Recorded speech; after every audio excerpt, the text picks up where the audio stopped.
सत्य होगा और एक बात गलत होगा। इस तरह से हमको लगता है कि ये इनसे कंठ साहब से बात हुई, इन्होंने कहा हम एजुकेशन भी देते हैं, इसके थ्रू जागरूकता भी करते हैं और व्यावहारिकता में प्रोजेक्ट बना के हम काम भी करते हैं और सिविल लिबर्टीज या ह्यूमन राइट्स का जहाँ कहीं उल्लंघन होता है उसका रिसर्च भी करते हैं, मैंने देखा है। तो ये संस्था दिन दूनी रात चौगुन में जितना भी डेवलप करना चाहे वह करेगी और इस संस्था से जितने जुड़े हुए हैं। अब हम मानवता के अधिकार की अगर बात करें तो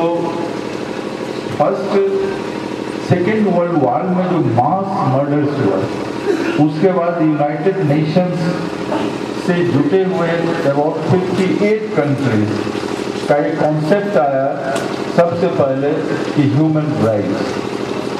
ये राइट जन्म के साथ होता है, जो पैदा हो गया उसको जीने का अधिकार है और आगे चल के उसे सम्मान पूर्वक जीने का अधिकार है।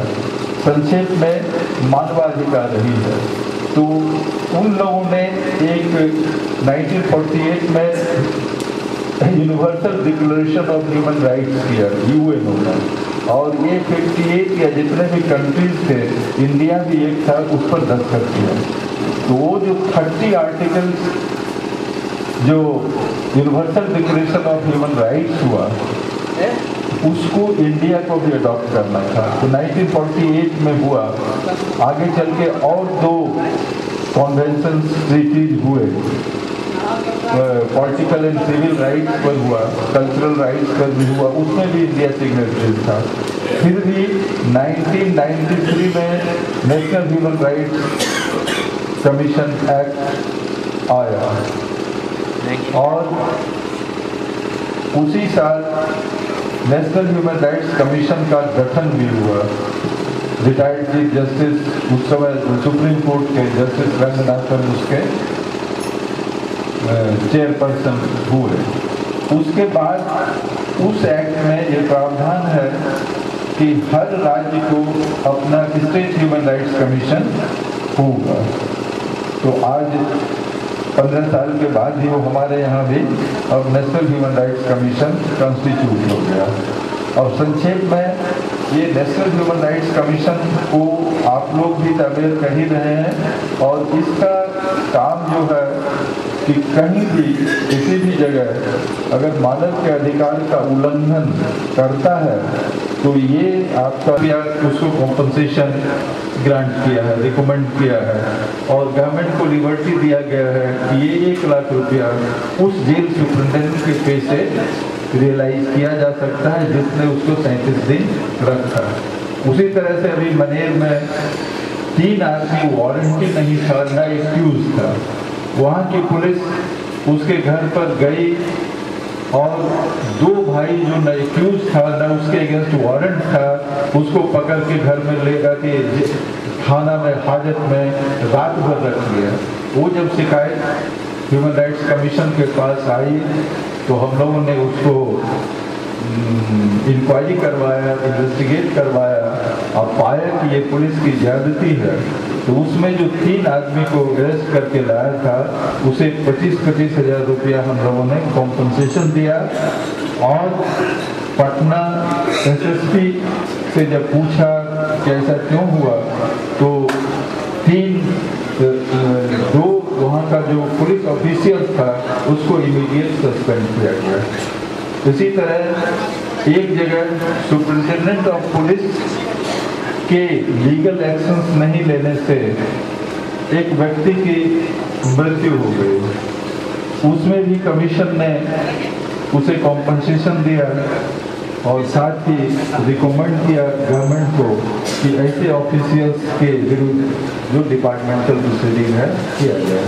तो ये कुछ केसेस जो हम लोग अभी आपका Bihar state human rights commission कर रहा है उसकी जानकारी हम दे रहे हैं।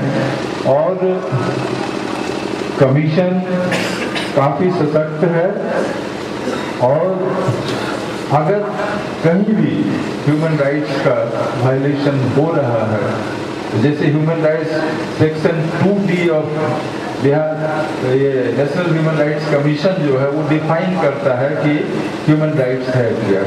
तो जितना भी आपका सम्मान के साथ स्वतंत्रता के साथ जीने का अधिकार है ये है, और वो सारे अधिकार जो कॉन्स्टिट्यूशन में फंडामेंटल राइट्स के रूप में दिया गया है उसका भी उल्लंघन माना जाएगा कि ह्यूमन राइट्स का उल्लंघन है। उतना ही नहीं, जो भी ट्रीटीज है इंडिया का दूसरे कंट्री के साथ उसमें जो भी प्रावधान है तो उसमें से भी किसी का अगर उल्लंघन होगा तो वो समझा जाएगा कि ह्यूमन राइट्स का उल्लंघन हुआ है। अब ये डेवलप होते होते आज एजुकेशन, आज पॉवर्टी, आज गरीबी उन्मूलन, या आज right to pure water, pollution free atmosphere, ये सब भी का झुकाव और ये आइडेंटिफाई हो रहा है as a human violation of human rights. तो इस तरह लेमेंस की भाषा में, संक्षेप में हम ये कहना चाहेंगे कि ये मानव का अधिकार तो जन्म से शुरू ही हो जाता है और मृत्यु के बाद भी अधिकार रह जाता है। जैसे अगर कोई मर गया तो हमारे शास्त्रों में इससे अधिक मानव अधिकार पर, इसलिए कहा अष्टादश पुराणस्य व्यासस्य वचनं द्वये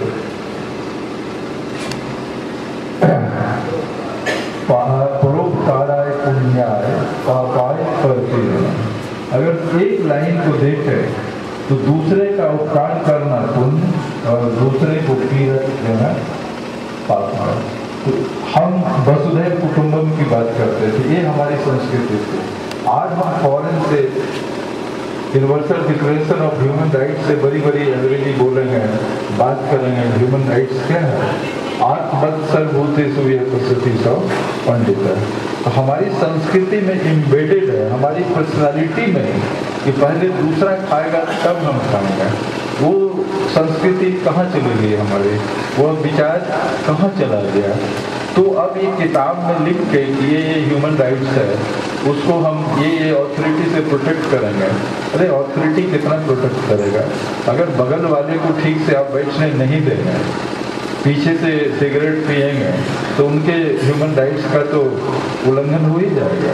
तो ये आपको सोचना है, अपना जो आपका राइट्स है, अधिकार है और कर्तव्य है, कर्तव्य करेंगे तो किसी के अगर अच्छा एडमिनिस्ट्रेशन प्रोटेक्ट नहीं कर पा सकता है, अपने आप में अगर सुधार हम नहीं लाएंगे तो एक से एक अच्छा डॉक्टर आपके एक साधारण सर्दी और खांसी बीमारी को समाप्त नहीं कर सकता है। जो कुछ भी करते हैं आप स्वयं करते हैं। आप अगर बर्बाद हो रहे हैं तो कम से कम 80% हमारी बर्बादी में हमारा कंट्रीब्यूशन जरूर है, 20% तो बाहर वाले का है।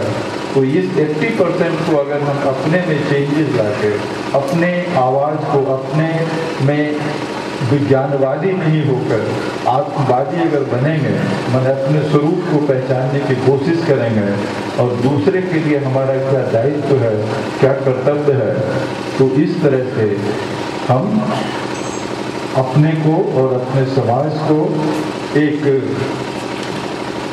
बेहतर रूप दे सकते हैं। एक ऐसे समाज की हम रचना कर सकते हैं जिसमें हम काफ़ी पीसफुल, आनंदित और जीवन बिता सकते हैं।